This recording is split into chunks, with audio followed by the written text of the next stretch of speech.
todo lo que hubo en Europa en ese sentido. Porque la huelga que hay hoy en Francia no es tanto sobre el mundo del trabajo, sino es un problema más, el problema del petróleo y valores de mercado. Lo que más se está insistiendo a nivel mundial es insistir y profundizar en el diálogo.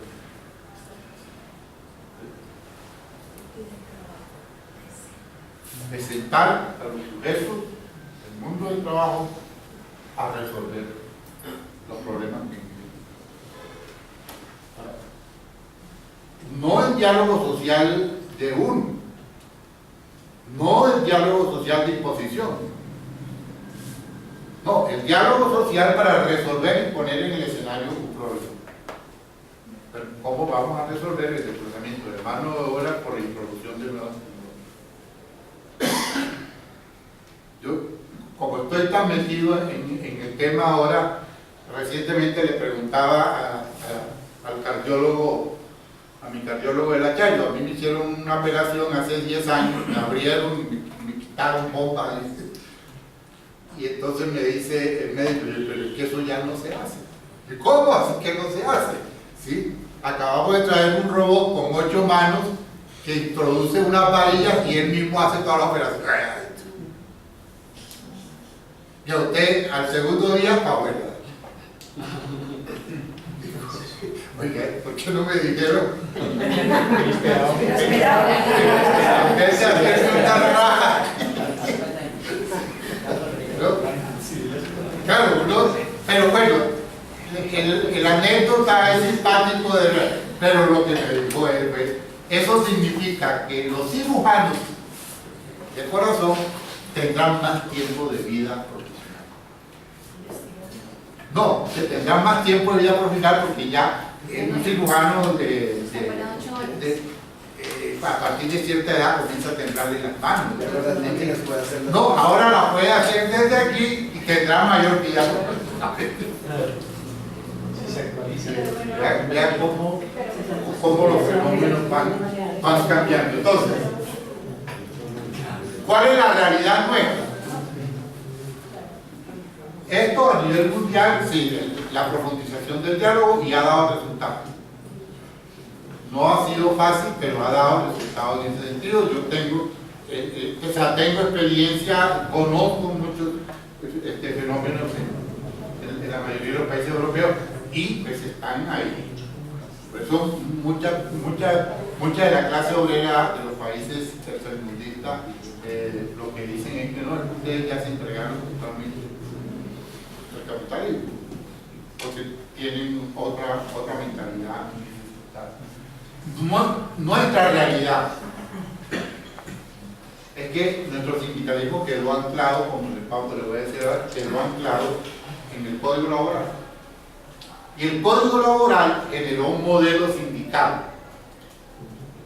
No fueron los trabajadores, fue el propio Código Laboral, pero permítame que ya continuó. Maestro.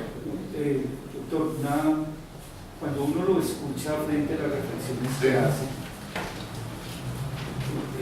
uno vuelve a retrotraer el ejemplo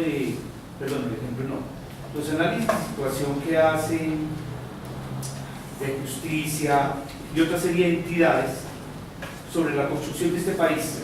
Entonces uno llega a pensar, y cada vez observa más, después de verlo de Envigado. Envigado claramente después de ese ejercicio de un alcalde que es arrestado, más el contratista, o sea, todo el mundo independiente de lo que vaya a suceder. Pero si uno lo piensa y no es una mentalidad fatalista, eso que pasa en Envigado es un concepto de un país que se construyó desde lo local, como ellos lo han estudiado el Rosario, la Javeriana, o sea, gente muy seria, sobre que este fue un país absolutamente local. Usted que ha hecho el estudio minucioso en todas partes, uno cuando viaja o eso sigue viendo que este es un país, que una cosa es Bogotá, donde temas, o sea, no porque el resto del país se menosprecie, este tipo de discusiones uno las puede perfectamente en una ciudad como Bogotá. En la rendición de cuentas, estoy asociando elementos, Isman y el asesor de presidencia para las TICs, ahorita el fin de semana pasado, Cuando el presidente le pregunta y él hace una declaración y dice: presidente, es que las instituciones de este país, no más del 4% se comunican, relacionan por sistemas, o sea, el 90 y pico ciento de este país se sigue relacionando por teléfono, perfecto. Y uno lo ve, entonces uno dice sí, y frente a lo que usted notaba de ser profesor y eso.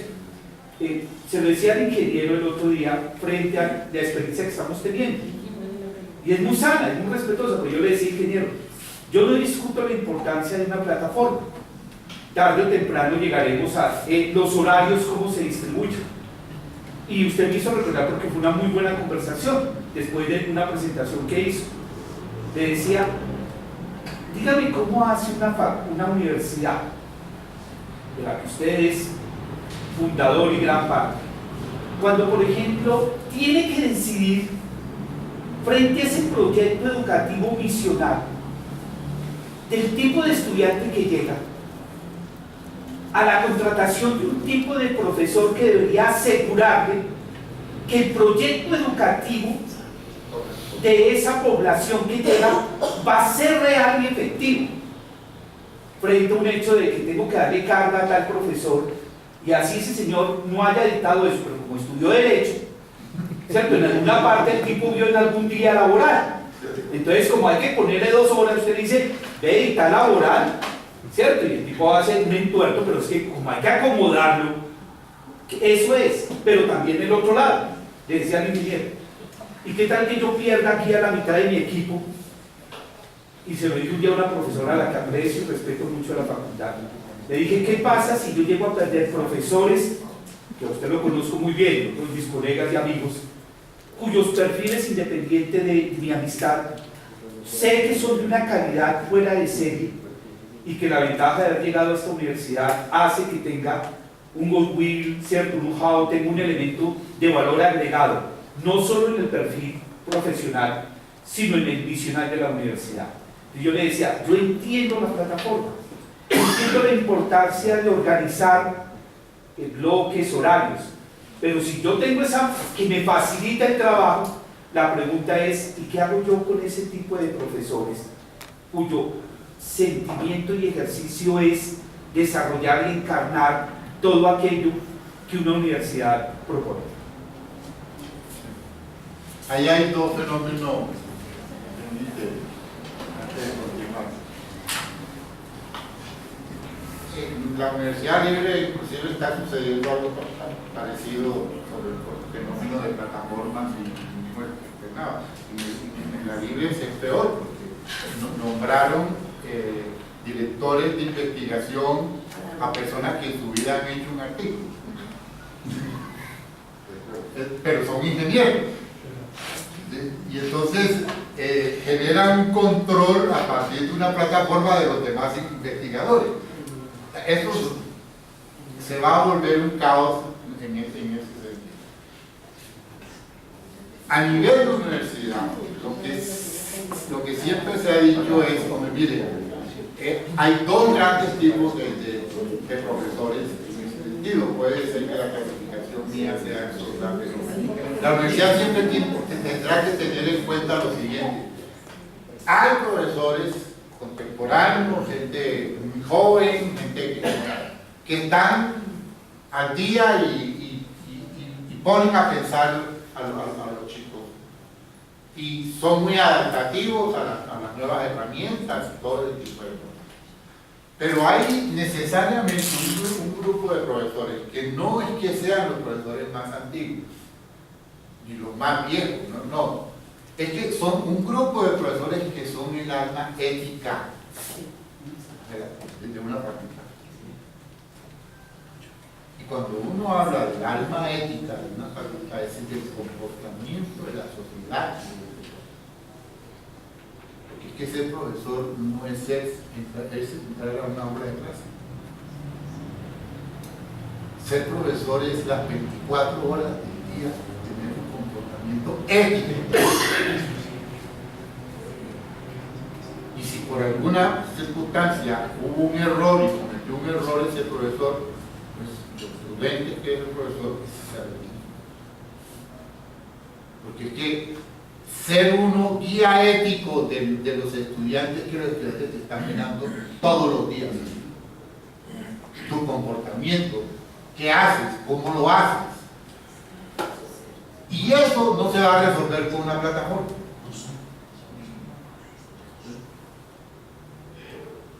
¿Lo hacen las universidades? No lo sé. Por lo menos sé que en el caso de Germán concuerda mucho con eso, ¿no? Y valora mucho los elementos de comportamiento en esta parte. Pero sé que hay muchas universidades que ni siquiera tienen que ver con eso. Y el segundo tema, ¿cuál es el problema del mundo contemporáneo hoy? Es el problema de la lucha entre la globalización y el territorio, o los elementos básicos culturales del territorio. Plenamente identificado, Colombia fue construido sobre la base del territorio, cultura del territorio. No hemos llegado al caso español de tener culturas autónomas, territoriales y hablar de independencia, pero también lo tuvimos. En nuestra historia también debemos hablar de las actitudes y de los anhelos de la costa atlántica sobre su autoindependencia. Y cuando uno habla de territorios, habla de particularidades de la sociedad, comportamiento de la sociedad y cómo las normas, en el caso de las normas laborales, van a esos territorios. Por eso es importante el análisis de la parte histórica. No quise profundizar mucho porque este es un fenómeno que hay que analizarlo necesariamente para poder mirar el problema del futuro. Basta uno decir que la ley 75 de 1919 sobre accidentes de trabajo, la primera ley en materia laboral, y que consistió simplemente en modificar un artículo del Código Civil y obligar a que los empleadores de ese entonces les prestaran primeros auxilios a los trabajadores. ¿Cómo surgió esa ley? Esa ley surgió a solicitud del alcalde de Bogotá de ese entonces, ¿no?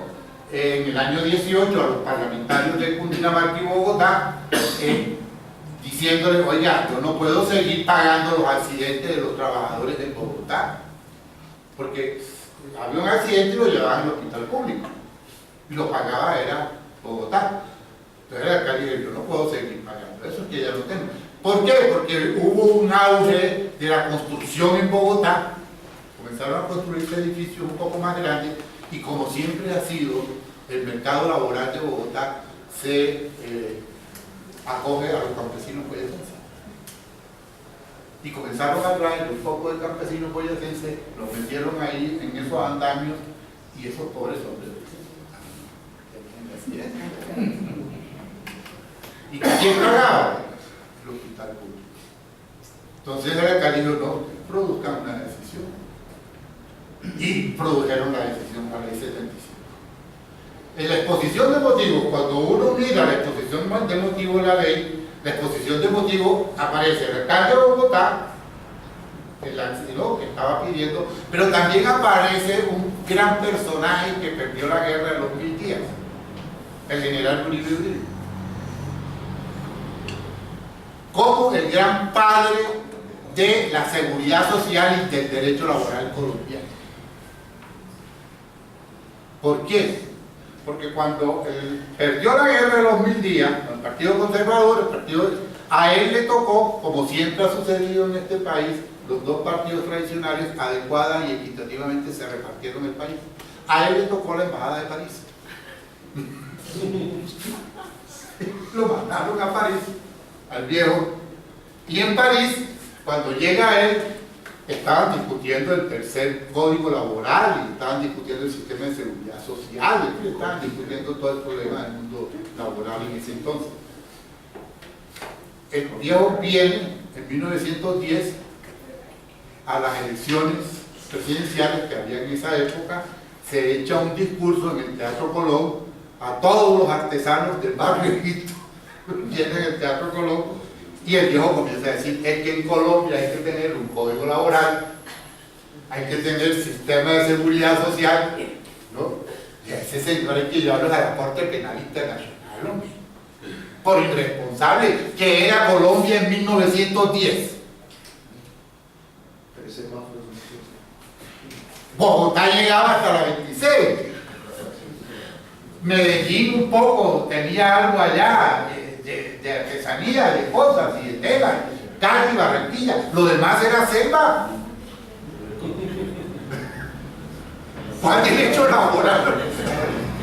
El derecho laboral se hizo para el desarrollo de los países, de generación de nueva clase obrera y de nuevo mundo del trabajo. Por eso digo que hay que ir a la Corte Penal y entonces ese es el ídolo. ¿Cuál ídolo? Lo mismo sucedió con la ley 75. En el 19, Colombia, ¿qué era? ¿Para qué se hizo la ley? Para Bogotá. En Cali también se estaba construyendo, Cali estaba ya surgiendo en ese sentido, pero lo que era Barranquilla y Medellín no eran grandes ciudades, para decirlo así. Entonces, ¿para qué se hizo la ley? Está por el Bogotá. ¿Cómo se miró esa ley en los demás territorios? Pues eso allá no existe. Por eso, muchas veces la cultura jurídica que se construye en Bogotá, eso tenemos toda la razón, y estamos en una campana de cristal en Bogotá, que podemos darnos el lujo de hablar de todo esto, ¿no? A nivel de la provincia es otra cosa. Totalmente, es un mundo totalmente. Cuando uno habla en la provincia de plataformas y del mundo del trabajo, eso todavía no encaja mucho. Pero es el gran tema, el fenómeno de la globalización frente a los elementos culturales. No solamente nuevo, en el mundo entero el fenómeno está sucediendo. Si uno va a la India, allí sí que se nota más, por un fenómeno muy particular en la India. Es el gran fenómeno de que los territorios tienen muchas culturas identificadas. Hay muchos elementos mitológicos en la cultura territorial. Y muchas veces pues ni siquiera los gobiernos. Por eso cuando yo me río un poco con la frase es que aquí no ha llegado el Estado, no, pero es que ni el Estado, ni las normas, ni el policía, ni nadie. ¿Qué hace un policía allá?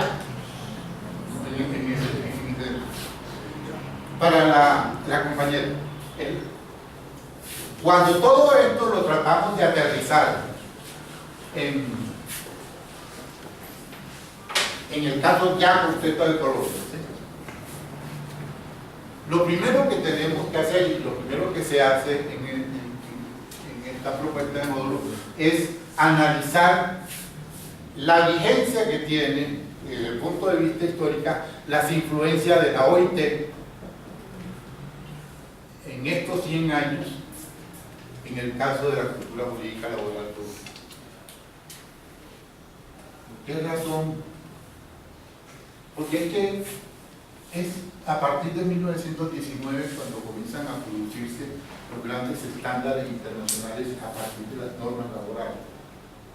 Antes del año 19 se produjeron algunos elementos sobre el mundo del trabajo que comenzaron a construir. El primer gran elemento son las luchas obreras, ¿no?, a comienzos del siglo XX en Europa, ¿no?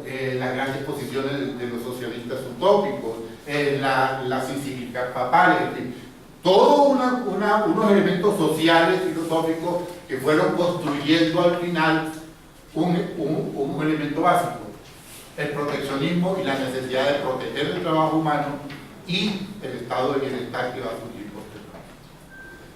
O lo que se conoce la influencia del famoso New Deal de Roosevelt, ¿no?, ya en la Segunda Guerra Mundial. La necesidad de que el Tratado de Paz de Versalles apareciera en la OIT fue precisamente por influencia de todos estos elementos sociales y económicos en Europa.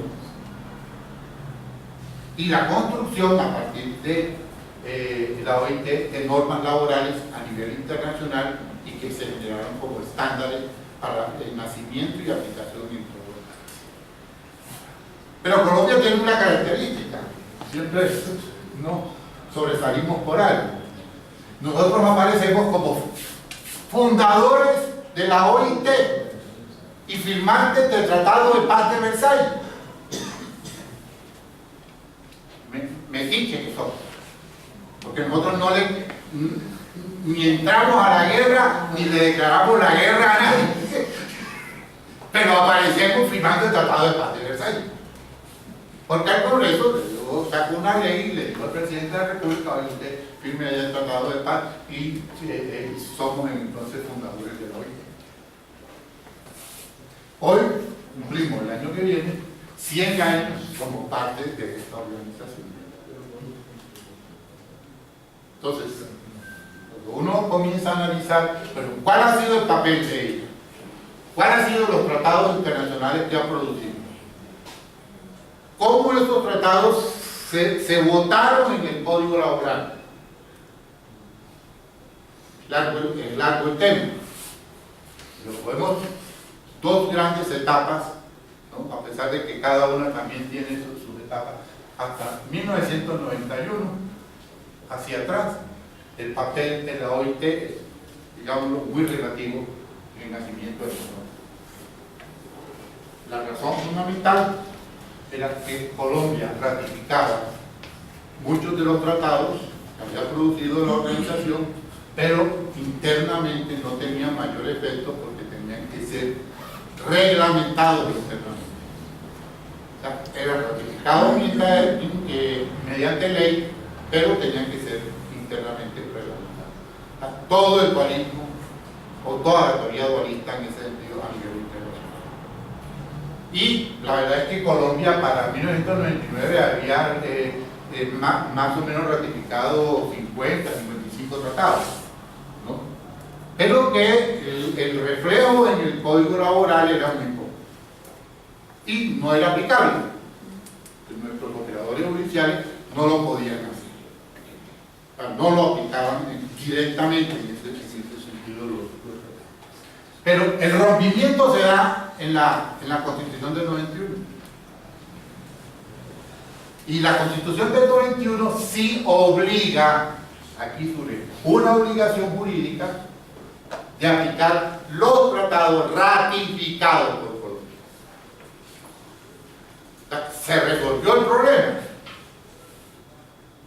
Porque cuando uno, los que litigaban antes del 91, que sabían que existían las normas de los tratados de OIT y las normas de derechos humanos del sistema interamericano, de Naciones Unidas, pues era muy poco lo que se podía aplicar en el mundo.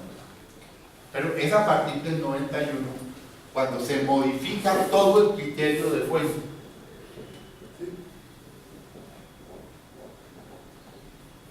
En materia laboral. Por eso en forma tonta les digo a los estudiantes: oigan, a partir del segundo día de promulgada la Constitución, a los laboralistas les modificaron todo el derecho laboral y no se dieron cuenta. ¿Sí? Y la preocupación desde ese momento fue: oiga, ¿qué pasa con los laboralistas? Porque es un fenómeno muy particular el que hoy, inclusive 25, 30 años después, está sucediendo. ¿Cuáles fueron la modificación profunda? El artículo 4 de la Constitución, el artículo 93 y el artículo 53. Estos tres artículos les modificaron todo el criterio y el balance de fuentes, ¿no?, en materia del mundo del trabajo. Entonces, ¿cómo hoy un operador, y cuando hablo de operador no solamente hablo de operador judicial, de magistrados, en fin, sino también de los abogados o de las personas que se dedican a administración de personal, todo el que aplica las normas sobre el mundo del trabajo? ¿Cómo resolverá hoy en Colombia, en este balance de los 100 años, un problema en materia laboral, puesto a su consideración. Cualquiera, en materia de seguridad social, en materia de pensiones, en materia de derecho colectivo, en cualquiera. Entonces, puesto a consideración los hechos, ¿qué es lo primero que tiene que hacer el operador de conformidad con la Constitución Nacional? No estamos hablando, ¿no?, de otra cosa diferente. Pero lo primero que tiene que hacer es ir a la Constitución política. Norma de norma. Está por encima de cualquier otra normita. Esto no es ninguna invención. Al día siguiente de producirse la Constitución, el criterio de fuente cambió totalmente.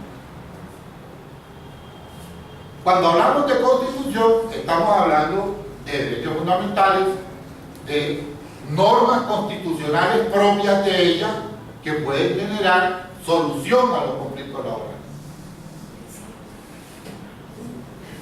Muchas normas en materia del mundo del trabajo que están ahí expuestas como principios básicos, como principios que se aplican directamente, cosa que la Constitución del 86 no lo hacía.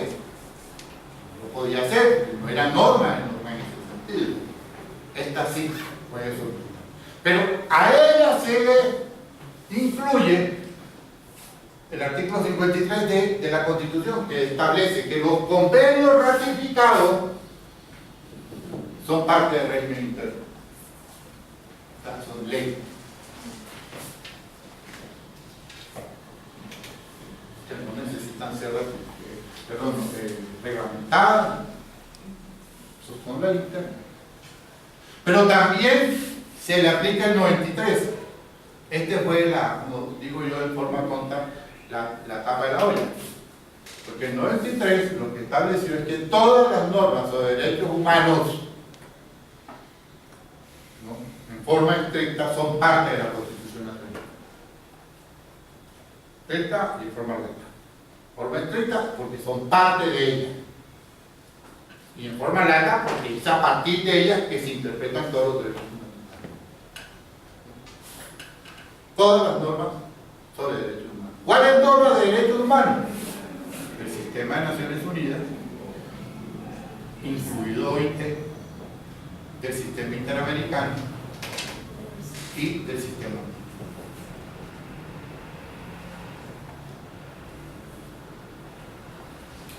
Y si miramos el sistema de Naciones Unidas, muchos de los tratados de Naciones Unidas, o casi todos los tratados relacionados con los derechos humanos, hablan sobre el mundo del trabajo.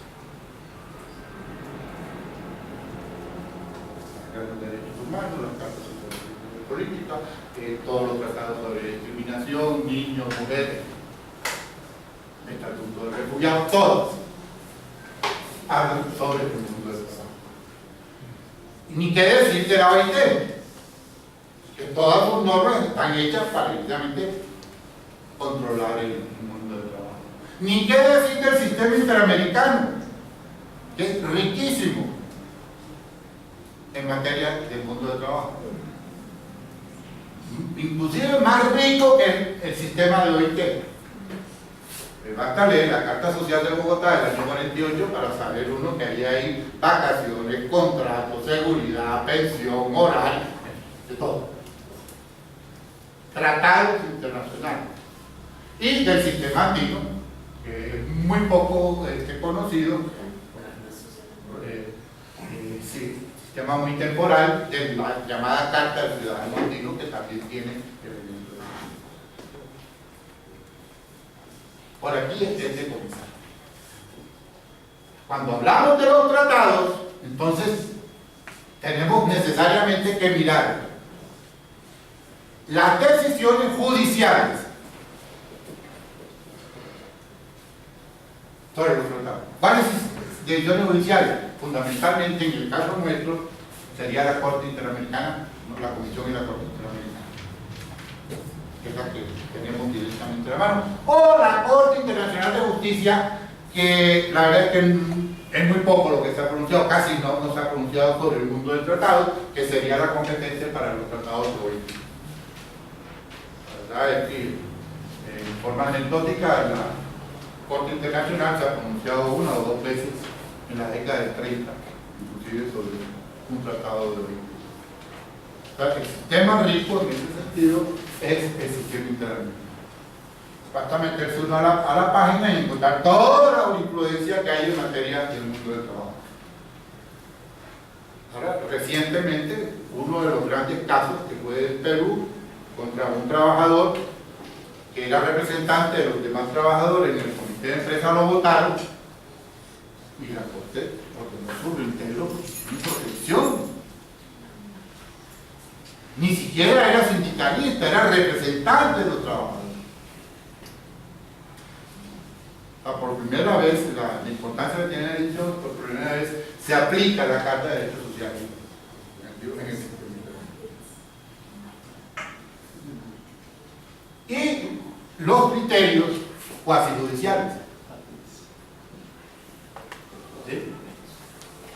O sea, los criterios de control interno, que no son criterios judiciales, no son jurisprudencia internacional. ¿Cuáles son? Los criterios de la Comisión de Derechos Humanos de las Naciones Unidas, que no es una decisión judicial, sino son cuasi judiciales, o los criterios de la Comisión del Comité de Libertad Sindical o de la Comisión de Expertos de la OIT. Lo mismo que los criterios del sistema interamericano de la Comisión Interamericana, no de la Corte. Esto es lo primero que yo tengo que conocer.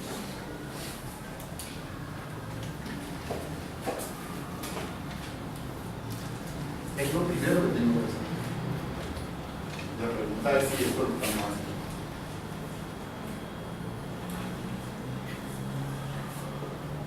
¿Por dónde comenzamos?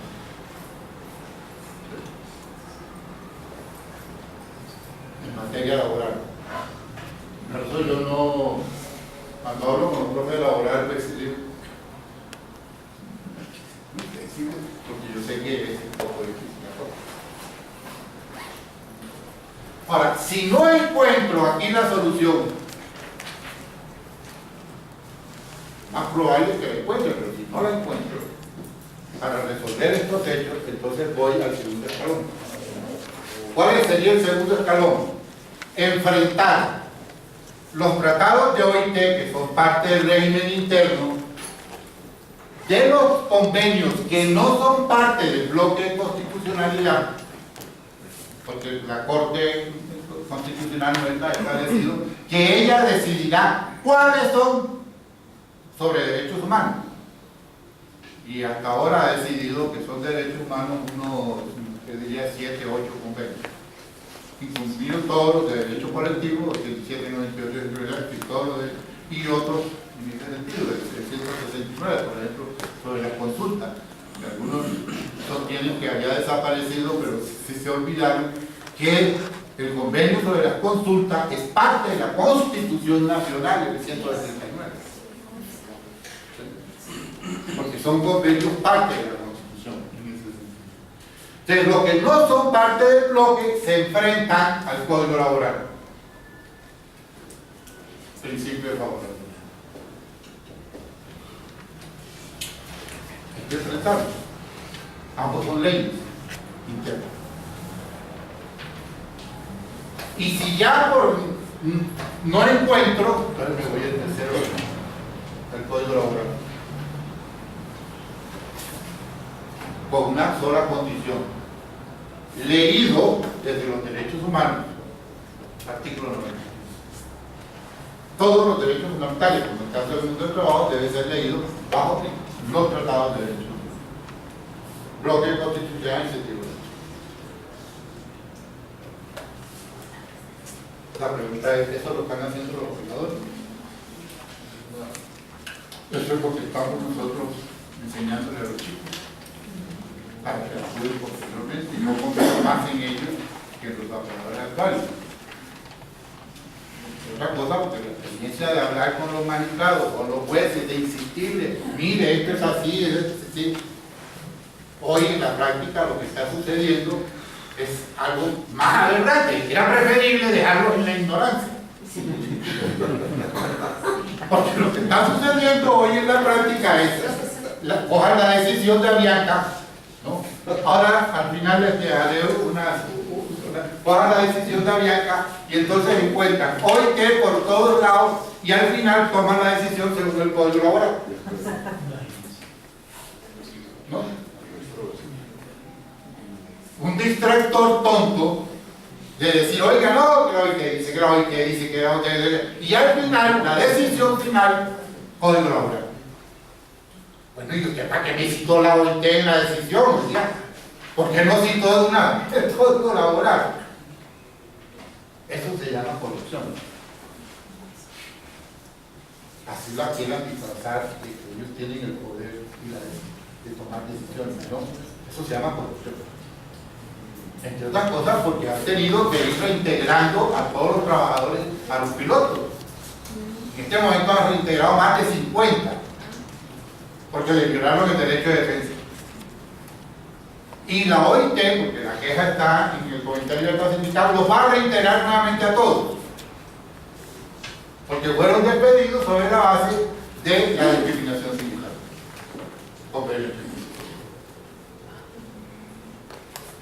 Ahora, yo sé que esto no es fácil, ¿verdad?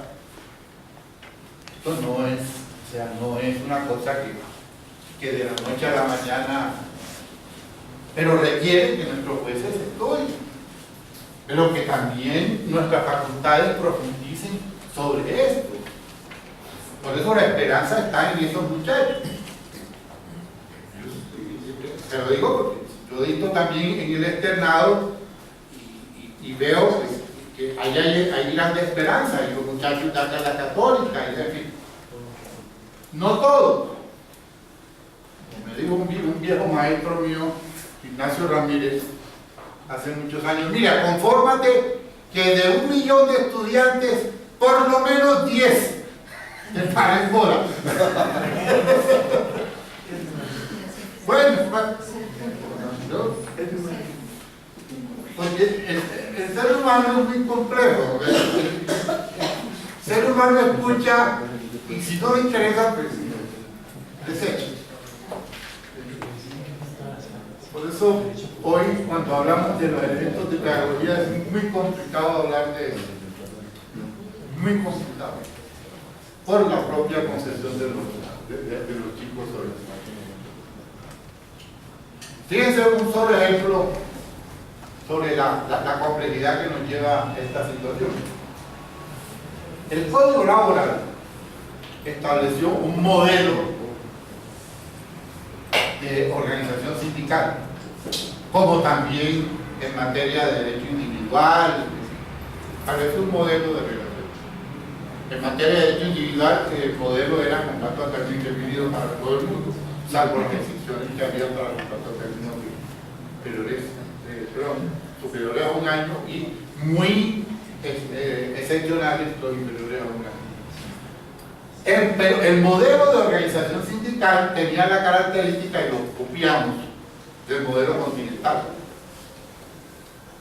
Cuando uno estudia y profundiza sobre eso, llega uno no a la conclusión, sino los mismos autores del Código Laboral, fundamentalmente de la ley sexta del 45, que son los antecedentes, y en el año 44, el 2151, ¿quién lo expidió? ¿Cómo lo expidieron?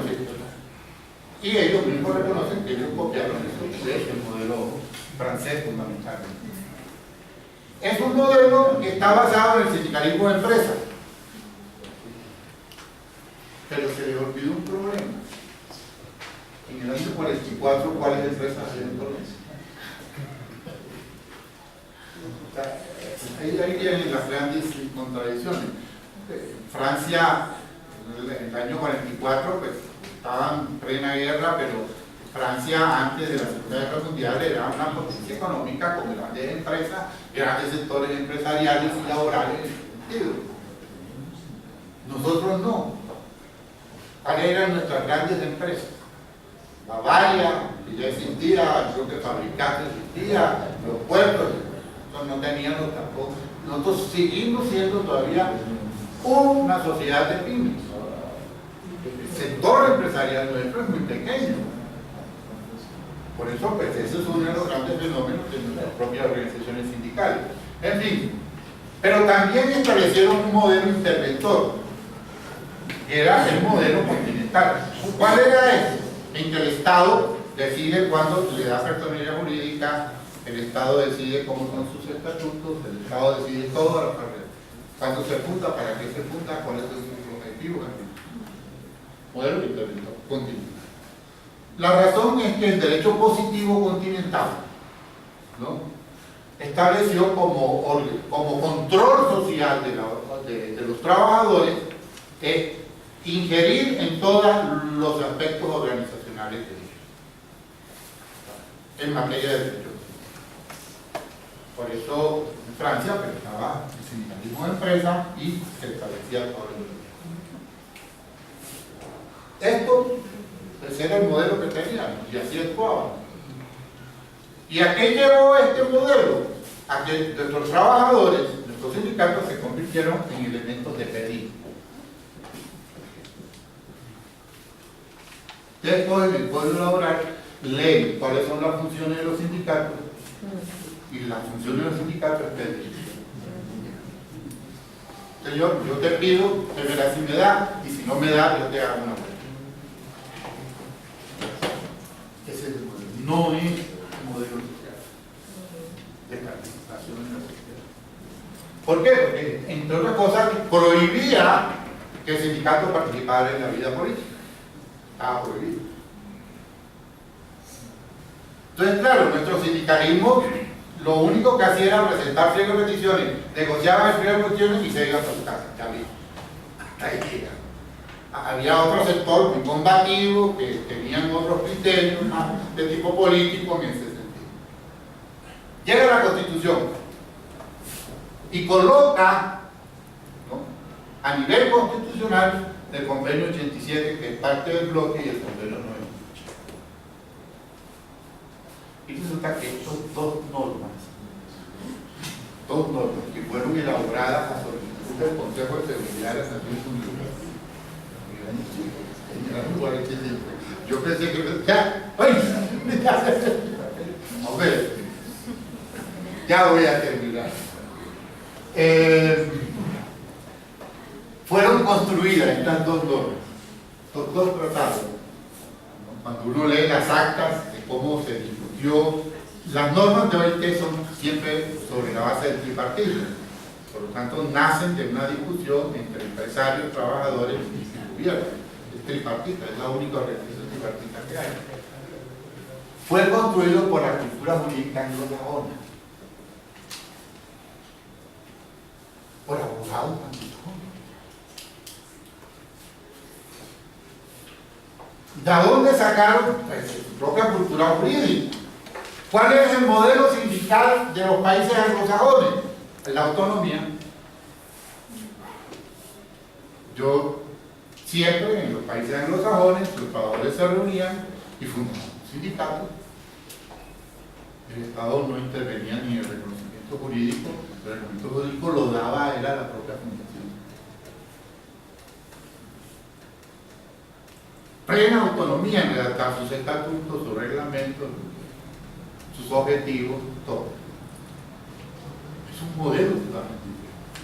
Lo mismo que el modelo en el convenio 98 sobre negociación colectiva. Un modelo autónomo.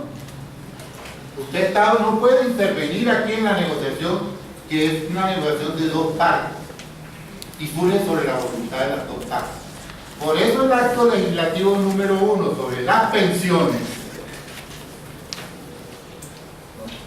que dice que no puede haber negociación sobre las pensiones, es contrario al convenio 98. ¿Y qué sucede frente al convenio? Es que este convenio es parte de la Constitución, como lo es el acto legislativo. Por lo tanto, el principio de favorabilidad es el claro. Cuando se aprueba la Constitución, nace el nuevo modelo, que es un modelo autónomo. Totalmente. Cuando tú enfrentas estos dos elementos, un código laboral que establece un modelo de organización y una constitución que establece otro modelo de constitución, la contradicción es válida. ¿Qué hizo la Corte Constitucional? Comenzó a declarar inexequible prácticamente toda la parte relacionada con el Código Laboral, la parte colectiva. Pero lo mismo sucedió en derecho individual, en procesal, en seguridad, en todas las normas en materia laboral. ¿Por qué declaró inexequible el pago proporcional de las vacaciones? Que antiguamente se pagaban si yo trabajaba 6 meses. Porque aplicó el convenio 95 de la OIT, que es parte del bloque de constitucionalidad, que establece que las vacaciones se pagan por cualquier tiempo laboral. Eso no fue una propuesta del señor Uribe, no, fue el tratado. Entonces, esas contradicciones se han ido teóricamente resolviendo a través de la jurisprudencia. Lo que está sucediendo es que nuestros operadores no están actuando de conformidad con la Constitución, sino le están dando preferencia al pueblo.